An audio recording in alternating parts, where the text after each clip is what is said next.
Hello everybody. Today we're going to talk about solving equations with parentheses. So when you have a linear equation, if you have parentheses in the problem, you always need to distribute first.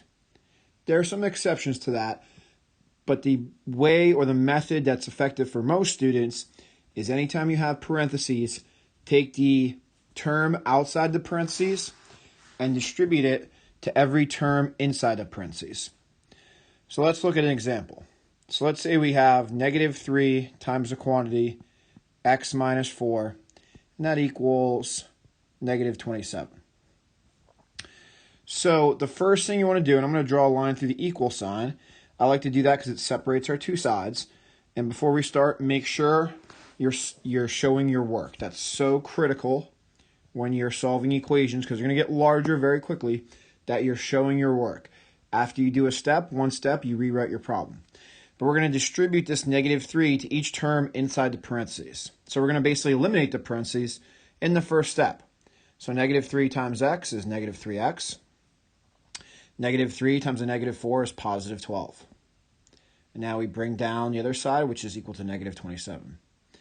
And now we have a two-step equation, just like the last lesson. So now we want to isolate the term that has our variable in it, which is negative 3x. Isolate means get it alone.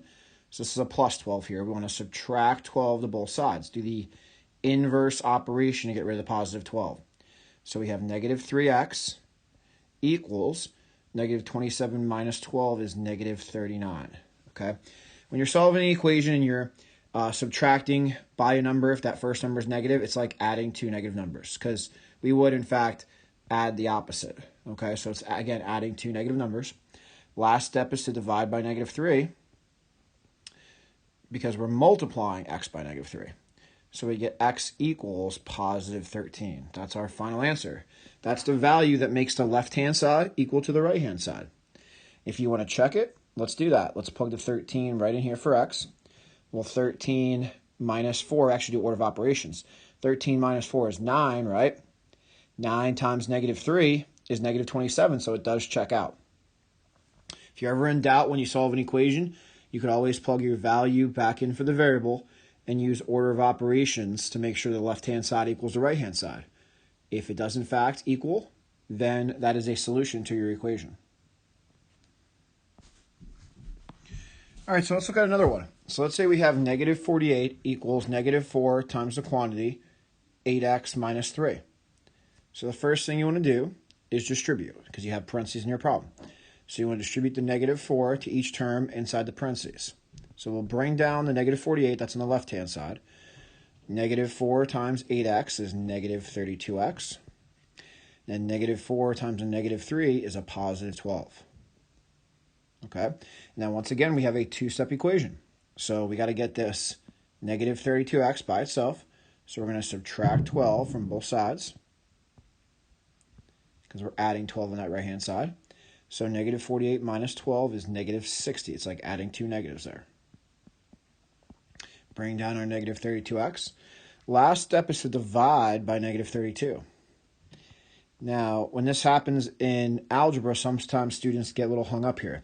But in algebra and higher level mathematics, not everything works out to be an integer. So if this denominator here was 30, well, that would work out to be an integer, right?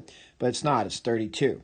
So 32 does not go into 60 to be an integer. So what we do is we simplify. So we do know that a negative divided by a negative is positive, right? So we can know our answer is going to be positive. And we look to simplify. So what's the biggest number that goes into the numerator and denominator?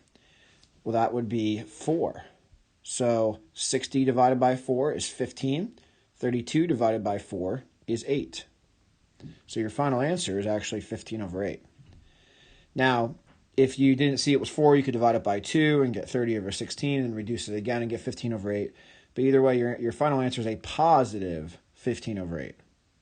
Okay? Now, you might say it's a hard one to check, but it's actually not that bad.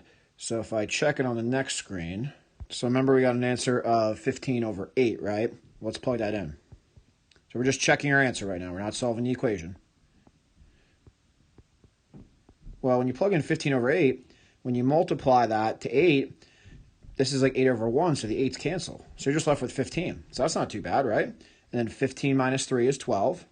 12 times negative 4 is negative 48. So it does, in fact, check out. So that proves the answer is 15 over 8. So just a reminder that in algebra, not every answer will be an integer.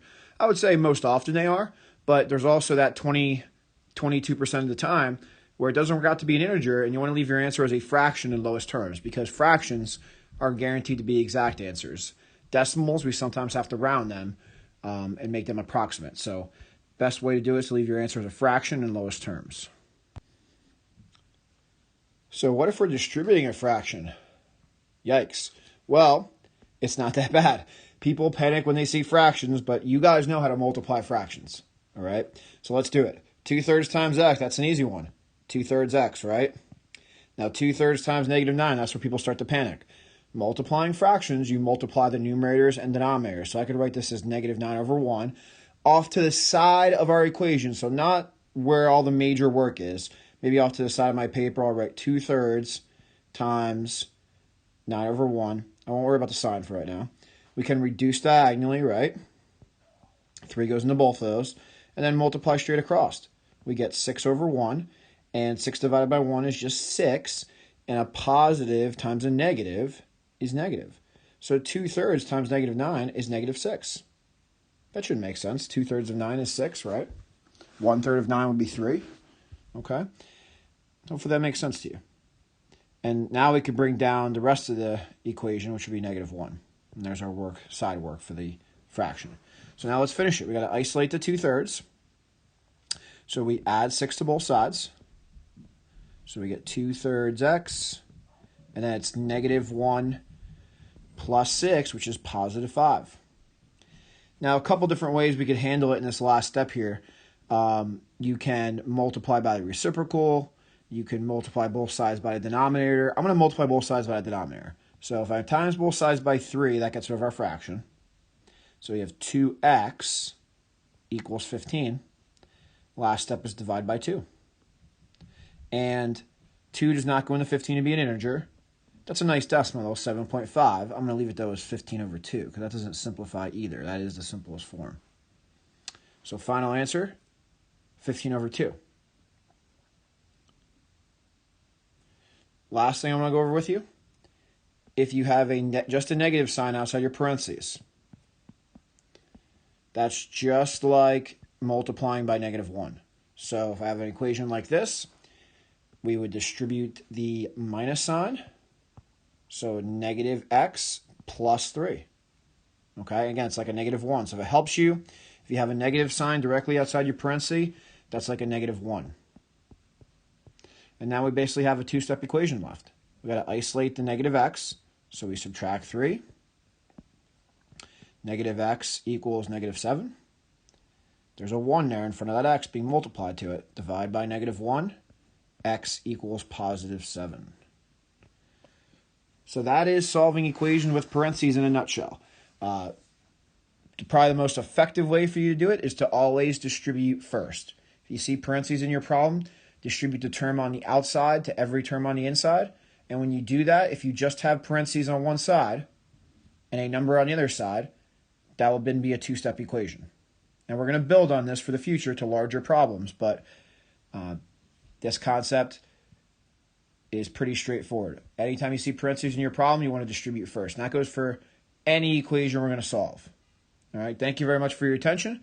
Hopefully you found this video lesson helpful. If you have any questions, please let me know. Have a fantastic day, everybody.